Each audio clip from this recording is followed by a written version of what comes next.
Welcome on my channel psychology world. और यहाँ हम बात कर रहे हैं एंटी-एनेट साइकोलॉजी की, जिसमें कि हमारा ये first unit emergence of psychology चल रहा है, जिसमें कि हम गेस्टाल्ट स्कूल के बारे में अभी हम पढ़ रहे हैं, इसको हम कवर कर रहे हैं। जैसा कि आप जानते हैं, मेरी प्रीवियस वीडियोज़ में हमने experimental contribution of gestalt psychology की हमने चर्चा की थी, जिसमें कि हमने 3 टॉपिक्स को हमने कवर कर लिया था। Part and whole psychology, figure and background, principles of perceptual organisation. इन सारे टॉपिक्स पर मैंने डिटेल में वीडियोस बनाए हुए हैं। आप आई बटन पे क्लिक करके आप मेरी वीडियोस को देख सकते हैं, या फिर मैं डिस्क्रिप्शन में भी मैं उनका लिंक मैं प्रोवाइड करा दूंगी, वहाँ से भी आप देख सकते हैं, या फिर आप प्लेलिस्ट में जाकर मेरी सारी वीडियोस को, क्योंकि हमने इस फर्स्ट यूनिट में इमरजेंस ऑफ साइकोलॉजी में हमने फर्स्ट यूनिट के बहुत सारे टॉपिक्स हमने कवर अप कर लिए हैं। आज की इस वीडियो में हम बात करेंगे प्रिंसिपल ऑफ इसमोर्फिज्म और फील्ड डायनेमिक्स की हम यहाँ पे चर्चा करेंगे। जैसा कि हम जानते हैं कि परसेप्शन क्या है। प्रत्यक्षीकरण एक उच्च स्तरीय चयनात्मक ज्ञानात्मक मानसिक प्रक्रिया है। ये एक हाई लेवल प्रोसेस है, जिसके के द्वारा हमें उपस्थित उद्दीपन का ज्ञानपूर्ण अर्थपूर्ण ज्ञान प्राप्त होता है। मीन्स परसेप्शन एक ऐसा प्रोसेस है, एक ऐसी प्रक्रिया है जिसके के द्वारा अगर हमारे सामने कोई स्टिमुलस आता है तो हम उसको देखकर हमें उसका अर्थपूर्ण ज्ञान होता है। मीन्स हम जान पाते हैं कि हमारे सामने ये क्या स्टिमुलस आया है। इसको एक हाई लेवल की एक मेंटल प्रोसेस इसको माना गया है। ये कॉग्निटिव प्रोसेस भी हम इसको कह सकते हैं। आज की वीडियो हम स्टार्ट करते हैं। प्रिंसिपल्स ऑफ परसेप्चुअल ऑर्गेनाइजेशंस तक तो हमने कंप्लीट कर लिया था। आज की इस वीडियो में हम प्रिंसिपल ऑफ इसमोर्फिज्म और फील्ड डायनेमिक्स की हम चर्चा करेंगे। Let's start.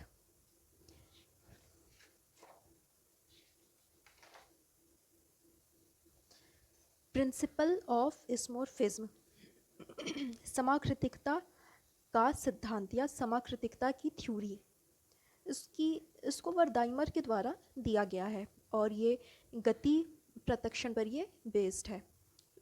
इसको हम फैक्ट वाइज हम देख लेते हैं।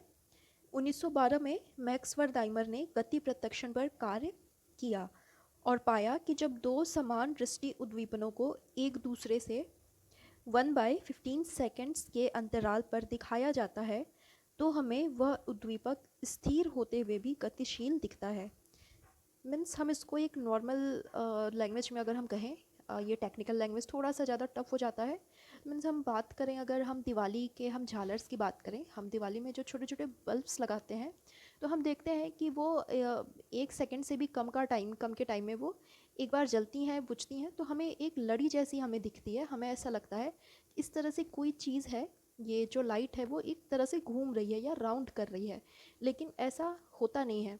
वो बल्ब होते हैं या फिर वो जो लड़ियाँ होती हैं वो अपने जगह पे स्थिर होती हैं, बट ऐसा इसलिए होता है, वहीं पे ये आभासी गति का कॉन्सेप्ट यहीं से आया है कि हमें ऐसा आभास होता है कि वो जो वस्तु है या फिर वो जो लाइट्स है वो चल रही हैं, लेकिन वो चल नहीं रही हैं या फिर वो घूम नहीं रही हैं, वो अपने जगह पर स्थिर हैं और सिर्फ अपना काम कर रही हैं। एक लाइट चल रही है, एक लाइट बुझ रही है, फिर 1 सेकेंड से भी कम के टाइम में फिर से वो लाइट जलती है, बुझती है, इसलिए हमें उसके घूमने का या फिर उसके राउंड करने का हमें ऐसा आभास होता है। इसी चीज़ को वर्दाइमर ने इस सिद्धांत के द्वारा इन्होंने समझाने की कोशिश की है। और आपको याद रखना है कि इसी घटना को फाई फेनोमेनन भी कहा जाता है। Phi phenomenon is very important. इस पे पहले भी प्रीवियस ईयर्स में क्वेश्चंस आ चुके हैं। फाई फेनोमेनन आपको याद रखना है। अगर आपको ये टेक्निकल लैंग्वेज आपको याद रखने में आपको प्रॉब्लम आ रही है तो आप सिंपल सा एक एग्जाम्पल याद रखें कि दिवाली के या फिर शादियों में जो बल्ब लगाया जाता है, जो डेकोरेशन की जाती है, वो हमें वो लाइट्स हमें एक तरह से चलती हुई दिखाई देती हैं, बट एक्चुअल में ऐसा नहीं होता। वो लाइट्स स्थिर होती हैं, बट हमें ऐसा, क्योंकि ये दृष्टि मीन्स ये गति परसेप्शन होता है और ये आभासी गति होती है उसमें, बट ऐसा नहीं होता है। आई होप आपको ये क्लियर हो गया होगा। आगे हम देखते हैं कि वर्दाइमर ने परसेप्शन के 2 पहलू बतलाए हैं। उद्दीपक क्षेत्र, जिसको कि हम प्रत्यक्ष ज्ञानात्मक क्षेत्र भी कहते हैं, और इंग्लिश में हम इसको स्टिमुलस फील्ड और परसेप्चुअल फील्ड हम कह सकते हैं। और साथ ही साथ में दूसरा जो पहलू है वो है मस्तिष्क क्षेत्र, या फिर इंग्लिश में इसको हम ब्रेन फील्ड हम कह सकते हैं। सो इसको अगर हम टेक्निकल लैंग्वेज में हम जाएंगे तो हमारे लिए थोड़ा सा टफ होगा समझना। इसको मैं एक एग्जांपल के थ्रू बताती हूँ। जैसे अगर वर्दाइमर ने ही इसको एक एग्जांपल के थ्रू समझाया हुआ है। जैसे अगर हम किसी देश की बात करें, कि जैसे इंडिया की हम बात करें, भारत देश की बात करें और इसके हम मैप की बात करें, तो मीन्स जैसा भारत देश है मैप भी हमारा वैसा ही होता है। इसी तरह से हमारे सामने जो स्टिमुलस आता है, हमारा ब्रेन उसको उसी रूप में उसका परसेप्शन कर लेता है, उसको उसी रूप में। जैसे हमारे सामने अगर कोई बिल्ली आ जाती है, कोई कैट आ जाती है, तो हमारा जो ब्रेन है उसको एक कैट के रूप में परसीव करता है।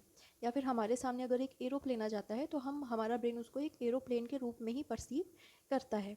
सो इसलिए वर्दाइमर ने इसको बहुत ही इंपॉर्टेंट बतलाया है, उद्दीपक क्षेत्र, स्टिमुलस फील्ड और ब्रेन फील्ड, इसको उन्होंने इस पर उन्होंने खास फोकस किया हुआ है। आगे हम इसको पढ़ लेते हैं। उद्दीपन क्षेत्र में परिवर्तन होने पर मस्तिष्कीय क्षेत्र में भी परिवर्तन होता है। इसे ही समरूपता या समाकृतिकता का सिद्धांत कहा जाता है। ये बस एक लाइन में आपको याद रखना है कि जब उद्दीपन क्षेत्र में अगर कोई चेंजेस आता है, अगर उसमें कुछ बदलाव होता है, तो हमारा जो परसेप्शन है वो भी तो चेंज होगा। अगर हमारे सामने एक एरोप्लेन आ जाता है तो हम उसको एक एरोप्लेन के रूप में हम उसको देखते हैं, लेकिन अगर एरोप्लेन को जस्ट हटा के हमारे सामने एक हेलीकॉप्टर आ जाए तो हम उसको हेलीकॉप्टर के रूप में ही देखेंगे। तो इसलिए इन दोनों के बीच में एक सीधा सा एक रिलेशन बना हुआ है, एक सीधा संबंध बना हुआ है, जिसको कि समाकृतिकता या समरूपता का सिद्धांत या समानता का सिद्धांत हम कह सकते हैं। इसको आगे एग्जाम्पल के रूप में भी समझाया गया है। जैसे कोई बड़ा भूभाग और उसका मैप, जैसे अगर किसी भी देश के मैप में अगर कोई चेंजेस होते हैं, अगर उसका भूभाग अगर चेंज होता है, उसका किसी भी देश का अगर भूभाग बढ़ता है या घटता है, तो उसके मैप में भी चेंजेस आते हैं।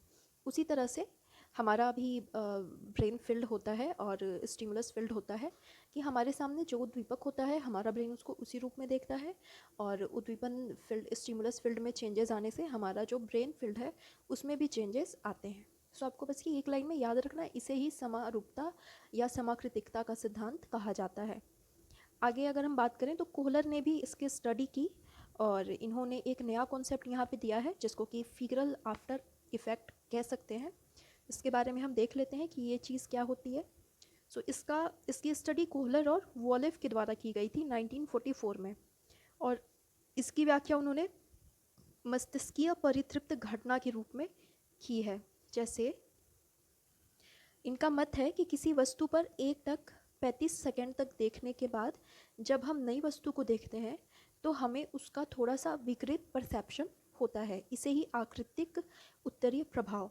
आप अगर इंग्लिश वाले ये कॉन्सेप्ट याद रखेंगे तो आपके लिए थोड़ा सा ज़्यादा इजी होगा, क्योंकि हिंदी में बहुत सारे नेम्स हो जाते हैं, इंग्लिश में कई बार एक ही नेम होता है, एक ही नाम होता है। तो आपके लिए, या फिर मैं कहूँगी कि आप ये दोनों ही ध्यान में रखें। कई बार ऐसा भी होता है कि अगर हमें हिंदी वाले क्वेश्चन समझ नहीं आते तो हम इंग्लिश वाले क्वेश्चन देख लेते हैं, अगर इंग्लिश वाले क्वेश्चंस में प्रॉब्लम आती है तो हम हिंदी वाले क्वेश्चंस भी हम देख लेते हैं। तो मैं ये कहूँगी कि आप ये दोनों ही, हिंदी और इंग्लिश, ये दोनों में ही इसको आप ध्यान में रखने की कोशिश करें।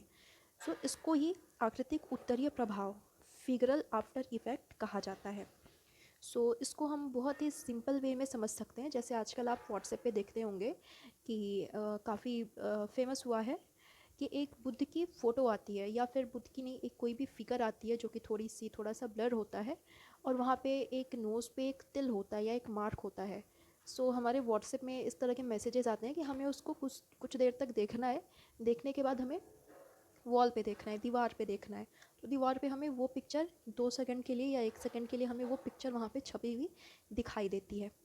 इसी चीज़ को कोहलर ने समझाने की कोशिश की है, और इसी चीज़ को उन्होंने आकृतिक उत्तरीय प्रभाव, फिरल आफ्टर इफेक्ट कहा है।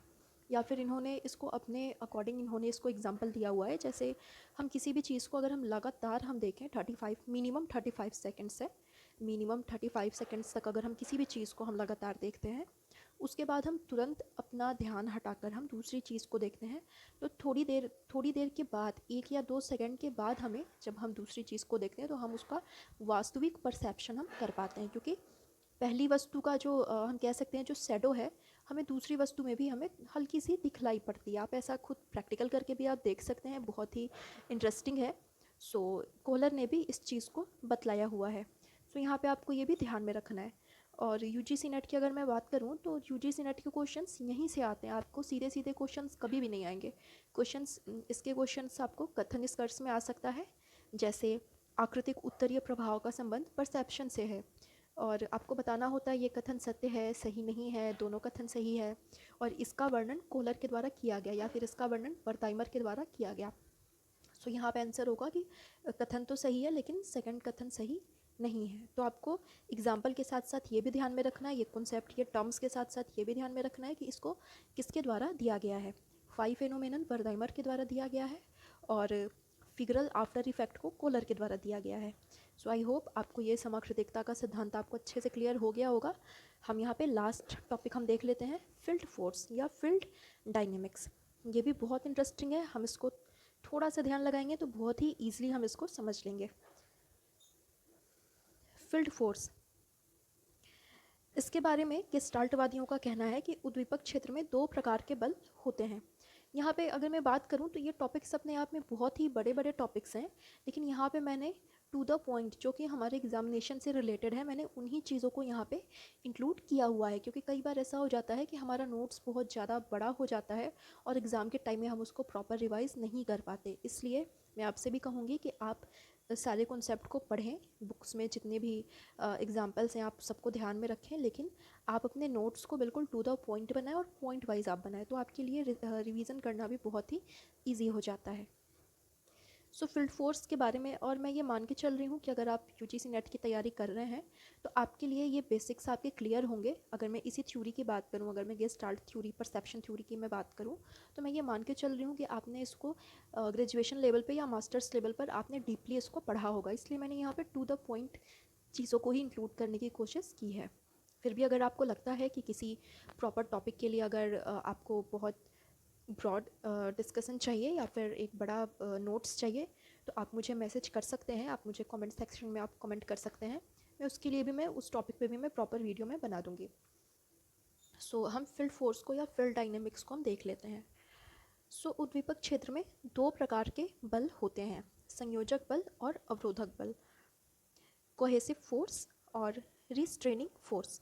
इसको नॉर्मली हम समझ सकते हैं कि संयोजक बल जो होता है वो आकृति के रूप में, आकृति को बनाने की, आकृति के परसेप्शन की कोशिश करता है, और अवरोधक बल जो है वो पृष्ठभूमि बनता है।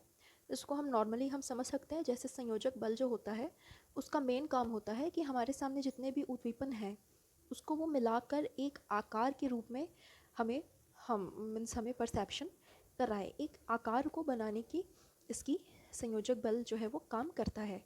लेकिन अवरोधक बल जो होता है वो जितने भी स्टिमुलस हमें दिखते हैं या जितने भी उद्दीपन हमें दिखते हैं उनको वो आकार के रूप में नहीं बनने देता, उसको वो अलग अलग सा रखता है, मतलब एक साथ वो मिलने नहीं देता, इसलिए ये पृष्ठभूमि बन जाता है। इसको मैं एक बहुत ही सिंपल एग्जांपल के थ्रू मैं समझाना चाहूँगी। अगर मैं बात करूँ किसी ऐसे रूम की, अगर हम किसी ऐसे कमरे में जाएं जहाँ की चीज़ें बहुत ही व्यवस्थित हों, प्रॉपर बेड हो, टेबल लैंप हो, और रूम भी बहुत अच्छे से डेकोरेट किया गया हो, और तो हमें वहाँ पे एक प्रॉपर परसेप्शन होता है, जो हमारा बेस है, जो हमारी ज़मीन है, हमें वो पृष्ठभूमि के रूप में, बैकग्राउंड के रूप में दिखती है। हमें जो टेबल लैंप है वो हमें एक प्रॉपर शेप के रूप में दिखता है, फिगर के रूप में दिखता है।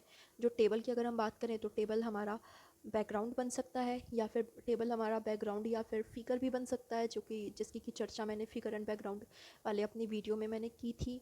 सो इस तरह से हमें मीन्स प्रॉपर हर एक स्टिमुलस का हमें वहाँ पे प्रॉपर फिगर के रूप में हम उसको देख पाएंगे।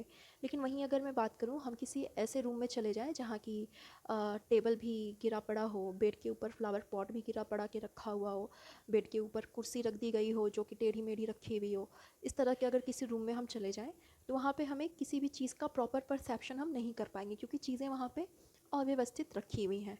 तो वहाँ पे हमें वहाँ पे बैकग्राउंड का ही हमें परसेप्शन होगा, किसी भी प्रॉपर फिगर का परसेप्शन नहीं होगा।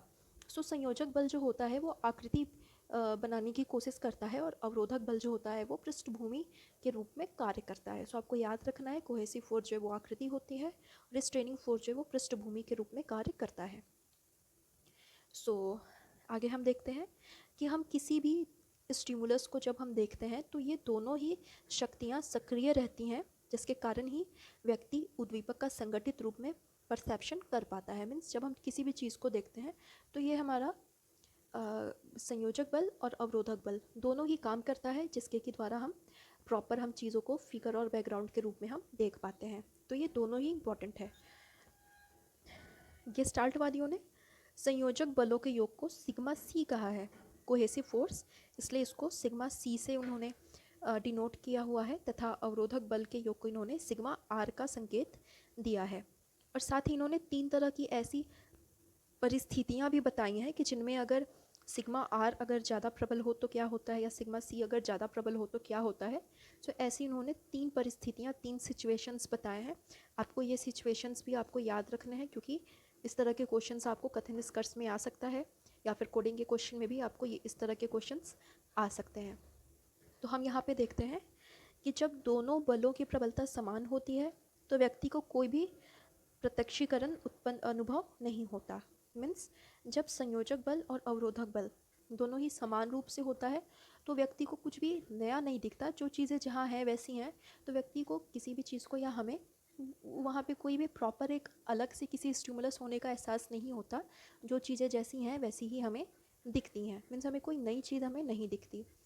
लेकिन जब संयोजक बल अवरोधक बल से प्रबल होता है तो स्पष्ट और स्थिर आकृति पृष्ठभूमि का परसेप्शन होता है। जैसा कि हमने चर्चा की है कि जब दोनों ही बल सक्रिय होते हैं तभी हम किसी वस्तु का परसेप्शन हम कर पाते हैं।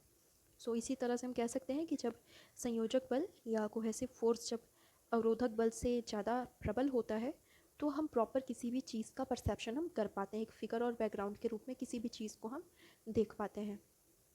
और साथ ही आगे हम देखते हैं कि जब अवरोधक बल अधिक प्रबल होता है तो उद्दीपक अस्थायी और अस्पष्ट दिखते हैं। जैसे मैंने रूम की बात की, अगर प्रॉपर, जैसे मैंने सेकंड वाले सिचुएशन की मैंने बात की कि अगर हम किसी रूम में जाएं और वहाँ चीज़ें बहुत ही अव्यवस्थित रखी हों तो वहाँ पे अवरोधक बल प्रबल होता है, अवरोधक बल वहाँ पे काम करता है और हमें किसी भी चीज़ का एक स्पष्ट और अच्छा परसेप्शन हम नहीं कर पाते। वहाँ पे मीन्स चीज़ें हमें मिली हुई दिखाई नहीं देती हैं, तो हमें वहाँ पे सिर्फ और सिर्फ बैकग्राउंड भी हमें ढंग से वहाँ नहीं दिखता। उस तरह से वहाँ हमारा परसेप्शन सही नहीं हो पाता, एक हमारा अस्थायी और अस्पष्ट परसेप्शन होता है। लेकिन अगर हम किसी ऐसे रूम में जाएं, किसी ऐसे कमरे में जाएं जहाँ की सारी चीज़ें व्यवस्थित हैं और सभी चीज़ें अपनी जगह पे रखी हुई हैं, तो वहाँ पे हम कह सकते हैं कि संयोजक बल या कोहेसिव फोर्स ज़्यादा प्रबल होता है और हमें वहाँ पे चीज़ें प्रॉपर हमें फिगर और बैकग्राउंड के रूप में हमें दिखाई देती हैं। सो आई होप आपको ये क्लियर हो गया होगा ये टॉपिक। सो अगर मैं बात करूँ, हम यहाँ क्योंकि गेस्टाल्ट स्कूल की हम बात कर रहे हैं, जिसके की अंतर्गत हमने परसेप्शन के गेस्टाल्ट थ्योरी को हमने देखा है। और अगर हम एक्सपेरिमेंटल कंट्रीब्यूशन की बात करें गेस्टाल्ट साइकोलॉजी की, तो इन्होंने परसेप्शन के रूप में बहुत ही ज़्यादा काम किया और इनका स्टडी या परसेप्शन की थ्योरी इनकी बहुत ज़्यादा फेमस है। इसके साथ ही इन्होंने लर्निंग पे भी काम किया और लर्निंग के लिए इन्होंने इनसाइट थ्योरी इन्होंने दी। साथ ही इन्होंने थिंकिंग, प्रॉब्लम सॉल्विंग और मेमोरी पर भी इन्होंने अपने स्टडीज़ की और उन्होंने अपने सिद्धांत दिए। तो हम जैसे जैसे टॉपिक्स पर आएंगे वैसे वैसे हम वहाँ पे इन थ्योरीज़ की हम डिटेल में हम चर्चा करेंगे। यहाँ पे हमें परसेप्शन की थ्योरी यहाँ समझना इसलिए इम्पॉर्टेंट था क्योंकि हमें गेस्टाल्ट थ्योरी को एक सिस्टम के रूप में समझना था। तो हमारी नेक्स्ट वीडियो में हम एक सिस्टम के रूप में गेस्टाल्ट साइकोलॉजी की हम चर्चा करेंगे और गेस्टाल्ट स्कूल हमारा वहाँ पे कंप्लीट हो जाएगा। उसके बाद हम आगे हम बढ़ेंगे। सो आज की वीडियो मैं यहीं तक रखती हूँ। हमारी नेक्स्ट वीडियो में मैं जल्दी ही अपलोड करूँगी। आप हमारे साथ बने रहें क्योंकि अब तो एग्ज़ामिनेशंस भी, आई थिंक एग्ज़ामिनेशन डेट्स भी बहुत ही जल्दी ये हमारे सामने आ जाए, तो आप बहुत ही अच्छे से तैयारी करें। और आज के लिए इतना ही। Thank you so much.